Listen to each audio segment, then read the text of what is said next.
Let's talk about the beers that built America. The ones our dads cracked open after mowing the lawn, the ones that sat in coolers at every backyard barbecue or turned Sunday football into a sacred ritual. These weren't craft IPAs or Belgian imports. These were honest, cold, American lagers that tasted like hard work, determination, and not giving a damn what anyone thought. Today, we're ranking 13 classic American beers from worst to best. The ones our fathers and grandfathers actually drank, based on flavor, history, cultural impact, and why they mattered. So crack open a cold one and settle in. Narragansett Lager kicks off our list, and this Rhode Island brewery, founded in 1890, became New England's top-selling beer by the mid-20th century. The cheerful slogan, "Hi neighbor, have a Gansett," became ubiquitous across New England after World War II, cementing Narragansett as a cultural icon from Connecticut to Maine. The brewery's aggressive post-war advertising, Red Sox broadcasts, Braves sponsorship, made Narragansett omnipresent throughout the region. By 1955, it was New England's #1 beer, the one your dad and grandfather had in their fridge if they lived anywhere near Boston or Providence. The lager itself was classic American adjunct. Crisp, easy drinking, refreshing, nothing fancy. It tasted like corn and malt with a clean finish that made it dangerously easy to drink multiple cans in a sitting. Drinking Gansett meant you were part of New England, connected to Red Sox games and clam bakes and summer nights by the ocean. That regional loyalty kept the brand thriving for decades. In 1965, Falstaff Brewing Corp. Purchased Narragansett, and the original brewery shut down in 1981. The brand survived and has since been revived, still enjoyed throughout the Northeast as a nostalgic callback. Narragansett's success was built almost entirely on regional advertising and local pride. Outside New England, it was basically unknown, and the beer itself was thoroughly ordinary. Lone Star Beer sits at number 12, and if you're from Texas, you're already angry about this ranking. First brewed in San Antonio in 1884, Lone Star re-emerged after Prohibition in 1940 and boldly declared itself the National Beer of Texas, a title that carried serious weight in a state where everything is bigger, including beer loyalty. For decades, Lone Star was synonymous with honky-tonks, rodeos, and sweltering Texas summers. The flavor was classic American lager, light-bodied, crisp, and refreshing, with just enough corn sweetness to smooth the bitterness. It wasn't complex, but that was never the point. This was the beer you drank at a Willie Nelson concert or after working cattle all day, when all you wanted was something cold that went down easy. The iconic rebus puzzles under the bottle caps gave drinkers a little game with each beer, turning every bottle into a tiny moment of entertainment. Lone Star's popularity peaked after World War II, when annual sales climbed to 65,000 barrels, and the brand became woven into Texas identity. Country songs name-dropped it. Bars displayed the red, white, and blue star with pride, and Texans defended it with the same ferocity they brought to barbecue debates. The original San Antonio brewery closed in 1996, and Pabst Brewing rescued the brand, continuing production but never recapturing that mid-century magic. Lone Star never expanded successfully beyond Texas, which limited its national footprint. The flavor was fine but generic. Nothing about it justified legendary status beyond regional pride and clever marketing.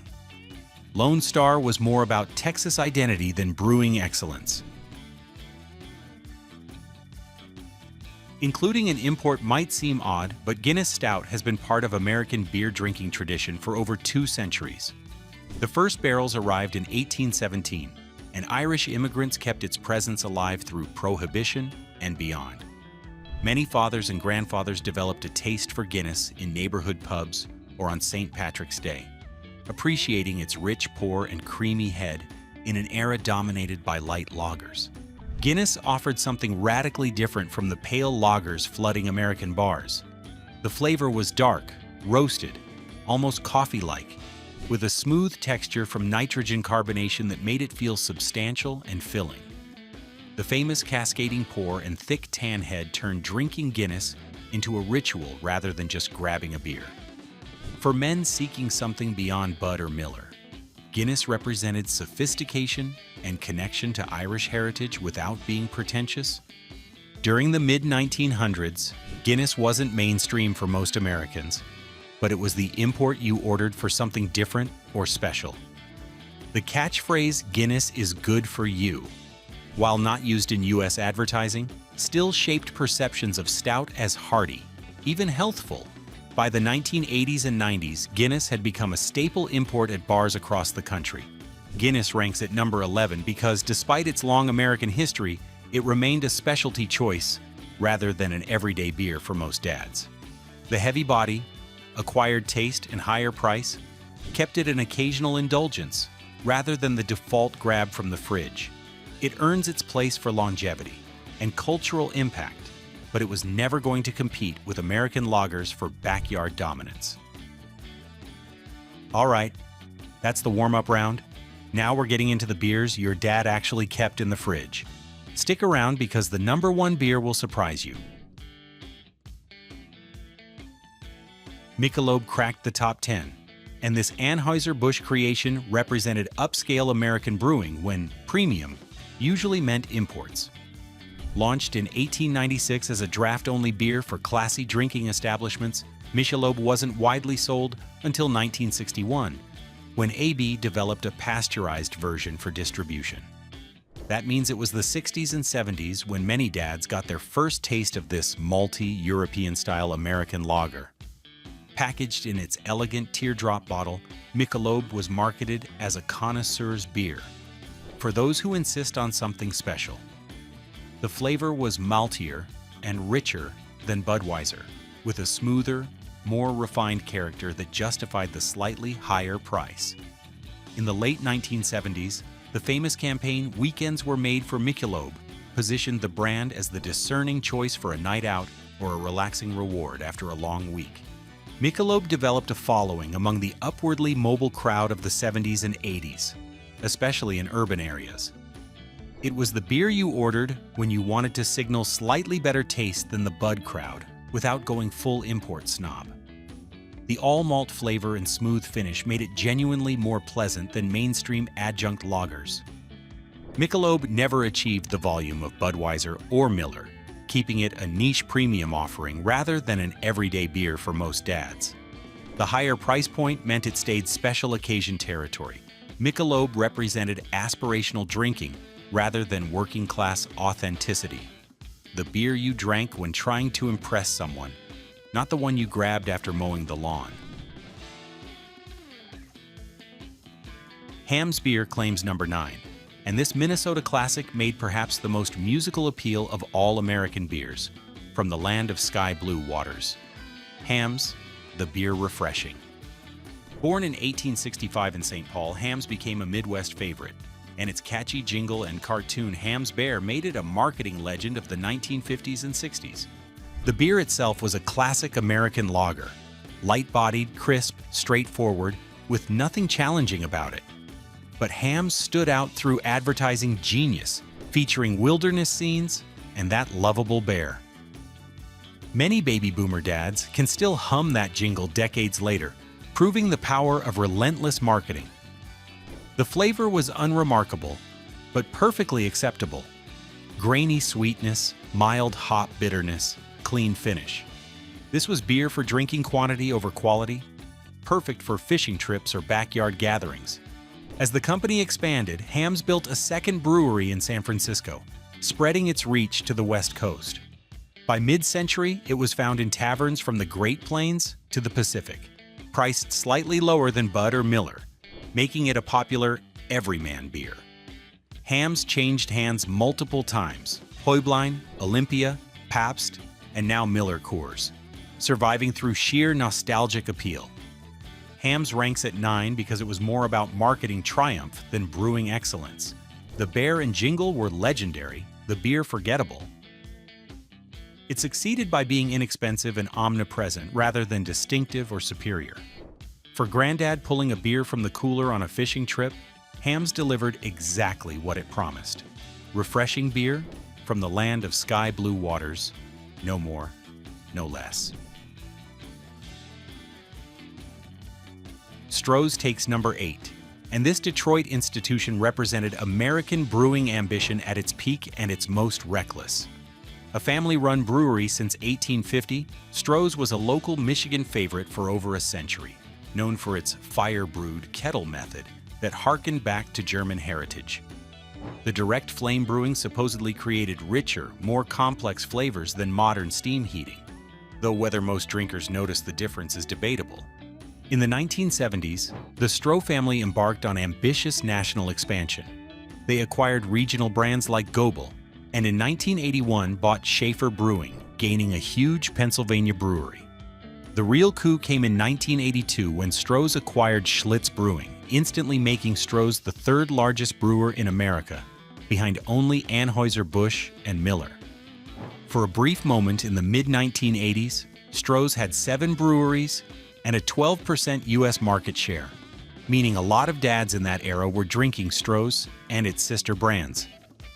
The beer itself was a solid lager with slightly more body and malt character than typical American adjunct lagers. The fire brewing created a subtle toasted quality that gave Stroh's a distinctive edge.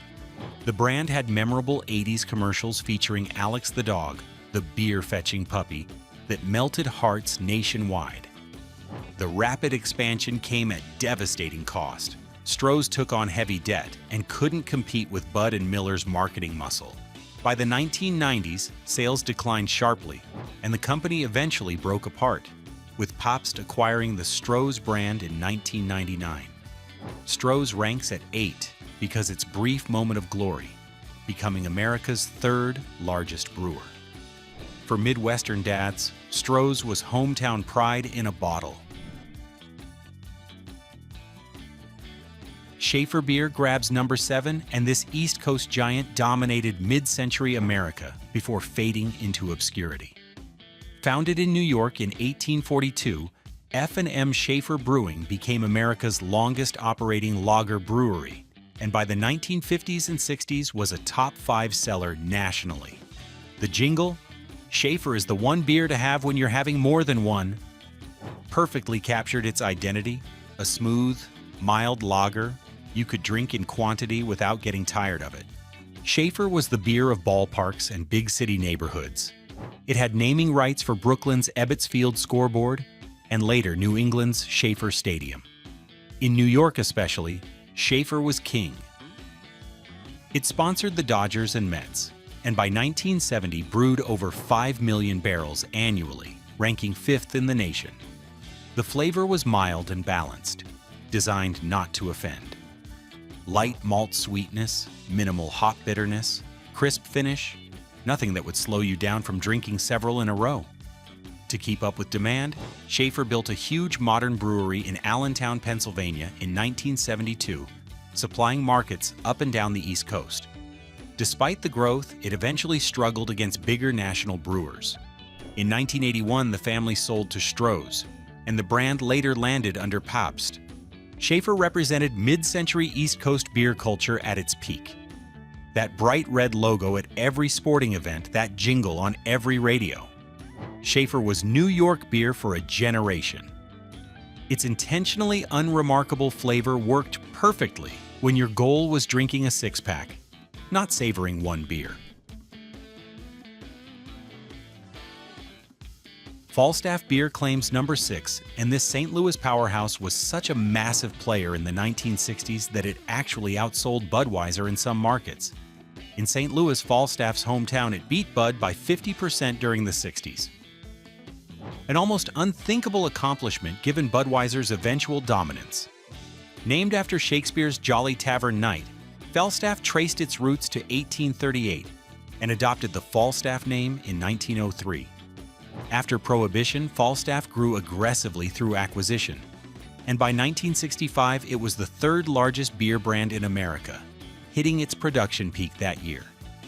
It achieved near national reach by buying breweries from New Orleans to Omaha, making Falstaff available coast to coast. The beer itself was a staple at ballparks and backyard cookouts alike, a consistent, unpretentious lager with smooth malt character and easy drinkability. The slogan, Falstaff, the choicest product of the brewer's art, positioned it as quality beer for discerning drinkers, though the reality was standard American lager. Trouble arrived with an antitrust lawsuit over Falstaff's purchase of Narragansett that dragged on for years, and the beer market was shifting toward lighter beers and dominant national brands. The company changed hands multiple times, eventually landing under brutal cost-cutting management by the late 70s. Falstaff's decline was long and sad. From the 70s through the 90s, it steadily faded, with brewing stopping in 2005. Falstaff ranks at 6 because it's past glory, when it was a household name and fierce rival to the Big Two. Many boomer dads will remember Falstaff fondly, back when it meant quality and local pride rather than discount beer. Coors Banquet takes number 5, and for much of the 20th century, this Rocky Mountain brew was a regional delicacy with mystique as lofty as the Rockies themselves. First brewed in Golden, Colorado in 1873, Coors gained a loyal Western following, known for its all-malt flavor and mountain spring water.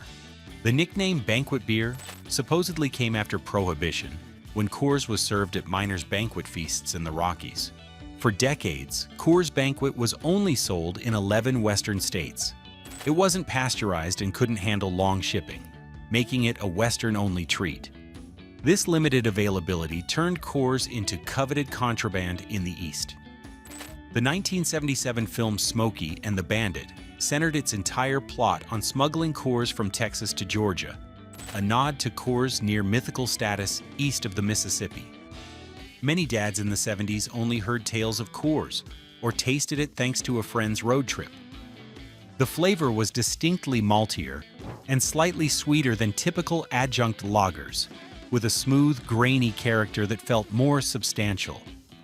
The stubby brown bottle became iconic, and the all-malt recipe gave Coors a cleaner, more refined taste than corn-heavy competitors. When Coors finally expanded distribution nationwide in 1981, it was a cultural event. Coors Banquet ranks at 5 because its legend exceeded its actual quality. The mystique of unavailability made it seem special, but once it went national, it was just another good lager. Miller High Life claims number 4, and this Milwaukee classic introduced on New Year's Eve 1903 has long billed itself as the champagne of beers, a title earned through its elegant clear glass champagne-style bottles and celebratory carbonation. In the post-World War II years, High Life was a staple for dads who appreciated its consistent, slightly sweet flavor and light body. Initially considered a luxury beer in its early years, by the mid-20th century, High Life had become everyman's beer without losing its nostalgic, classy vibe. It sponsored sports teams and was poured at bowling alleys and VFW halls alike. The flavor was classic American lager with a touch more sweetness than competitors. Light malt, subtle corn character, crisp carbonation, clean finish. Nothing challenging, nothing complex, just reliably pleasant beer that went down easy. During the 1950s and 60s, Miller was smaller than rivals like Schlitz or Budweiser, but High Life's strong Midwest regional sales kept Miller competitive.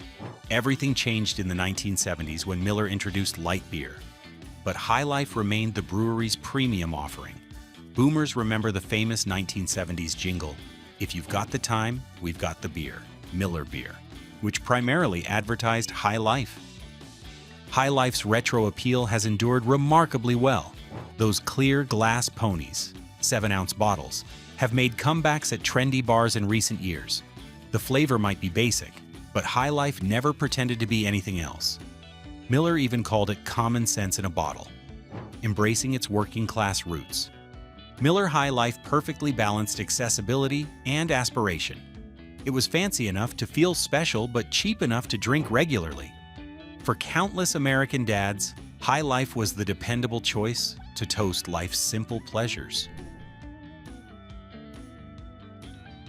Pabst Blue Ribbon takes the bronze medal at number 3, And this Milwaukee legend has two distinct lives.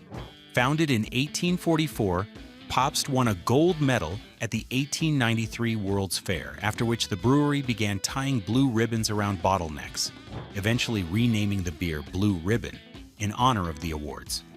By the 1940s and 50s, PBR was one of the top 3 beers in the nation, a status it maintained for decades. PBR was a fixture in taverns, American Legion halls, and family fridges. A solid, no-nonsense lager with a slightly fuller body than some rivals. The flavor had more malt character than typical adjunct lagers, with gentle sweetness, mild bitterness, and smooth finish. PBR's mid-century advertising pitched it as a lager for folks with discerning taste, and the jingle, "What'll you have? Pabst Blue Ribbon," became part of American culture. The brand thrived especially in the Midwest and industrial Northeast, the beer at many 1950s backyard barbecues. PBR represented reliable American brewing. Nothing fancy, nothing pretentious, just honest beer for honest people. By the late 20th century, PBR had faded in popularity as light beers rose. But in the early 2000s, a new generation rediscovered it, turning PBR into a hipster-cool retro brand. For the grandfathers, PBR was the beer after a hard day's work because it was reliable and American-made.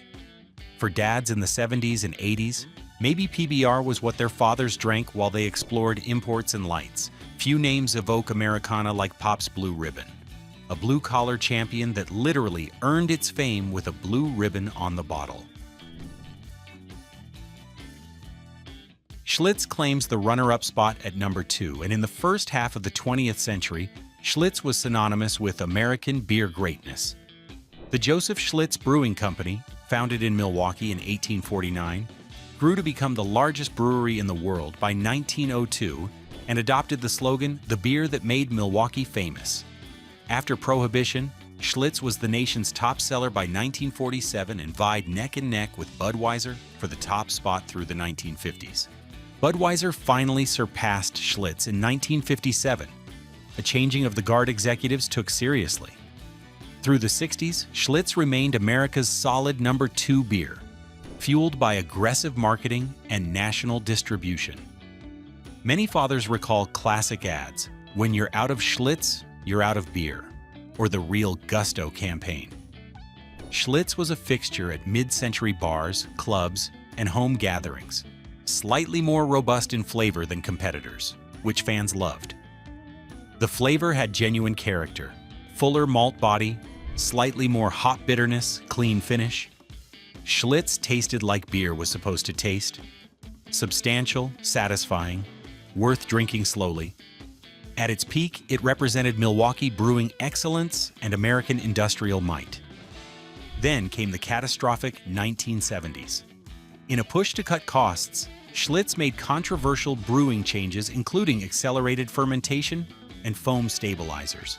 Batches formed unsightly haze, and loyal drinkers noticed the taste had changed. A disastrous 1975 ad campaign sealed its fate, and sales plummeted. In 1982, the once mighty brewery was sold to Stroh's. Schlitz truly made Milwaukee famous and earned generations of devotees. The fall from grace makes the story tragic, but the legacy remains. Could number 1 be anything else? Budweiser, born in St. Louis in 1876, is the king of beers, a slogan not lightly earned. Adolphus Busch's pioneering use of refrigerated rail cars and pasteurization enabled Budweiser to become America's first truly national beer in the late 19th century. Fast forward to post-Prohibition, Budweiser quickly re-established itself, and by 1957, it claimed the top spot as best-selling beer in the country, dethroning Schlitz. For the next several decades, Budweiser was America's beer. Our dads drank Bud, our grandfathers drank Bud. It was the default choice, from ball games to family reunions. The recipe? A light, crisp American Pilsner with a hint of rice adjunct, and relentless marketing created a cultural juggernaut. The Budweiser Clydesdales, the patriotic red, white, and blue cans, the iconic "This Bud's for You" campaign celebrating hardworking Americans. Budweiser dominated through sheer omnipresence and emotional resonance. The flavor was deliberately accessible. Light malt sweetness, subtle hop bitterness, crisp finish, nothing challenging. Rice adjuncts created smooth, clean character that never offended anyone. This was beer designed for mass appeal, and it succeeded spectacularly. Bud's appeal cut across regions. Whether California or Connecticut, Budweiser was familiar and trusted. In sheer volume, Budweiser dominated. Even as light beers emerged, Bud Heavy remained huge. In 1988, Budweiser was still the #1 beer in the world by sales. By the 1990s, Bud Light eventually overtook it, but Budweiser never lost its luster. As of 2019, it was still the 4th most popular beer in the US. Budweiser ranks #1 because it shaped American beer history like no other. From pioneering modern brewing techniques to becoming the ubiquitous brew at every backyard gathering, Budweiser defined what American beer meant for generations. This Bud's for them. There you have it. Budweiser takes the crown as the ultimate dad beer, proving that sometimes the obvious choice is obvious for a reason. What do you think? Did we get it right, or is your dad's favorite being disrespected? Let me know in the comments, and don't forget to like and subscribe for more rankings that settle the debates you never knew you needed settled.